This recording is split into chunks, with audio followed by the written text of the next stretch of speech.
Hello dear friend, I am Mansi Patel from free tuition classes. આજે આપણે બીએડમાં સેમિસ્ટર 1માં મેથેમેટિક્સમાં મોસ્ટ આઈએમપી MCQs આપણે જોઈશું. સ્ટાન્ડર્ડ 9માં ચેપ્ટર નંબર 1 સંખ્યા પદ્ધતિ. પ્રશ્ન નંબર 1, પાઈ એ કઈ સંખ્યા છે? તો અસમય સંખ્યા. પ્રશ્ન નંબર 2, કઈ સંખ્યાને p/q નોટ ઇક્વલ ટુ 0 સ્વરૂપમાં લખાતી નથી? તો અસમય સંખ્યા. પ્રશ્ન નંબર 3, સમય અને અસમય સંખ્યાઓનો ગુણને ખાલી જગ્યા કહે છે? તો વાસ્તવિક સંખ્યા. પ્રશ્ન નંબર 4, કયા પ્રકારની સંખ્યાઓનું દશાંશ વિસ્તરણ આવૃત્તિ અથવા અનંત આવૃત્તિ હોય છે? તો સમય સંખ્યાને.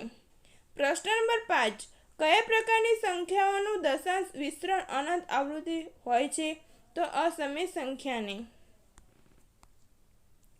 પ્રશ્ન નંબર 6, બે સમય સંખ્યા વચ્ચે કેટલી સમય સંખ્યા આવેલી હોય છે? તો અનંત. મોસ્ટ આઈએમપી પ્રાકૃતિક સંખ્યાને n વડે દર્શાવવામાં આવે, પૂર્ણ સંખ્યાને w વડે, પૂર્ણાંક સંખ્યાઓને z વડે, સમય સંખ્યાને q વડે, વાસ્તવિકને r વડે. Thank you.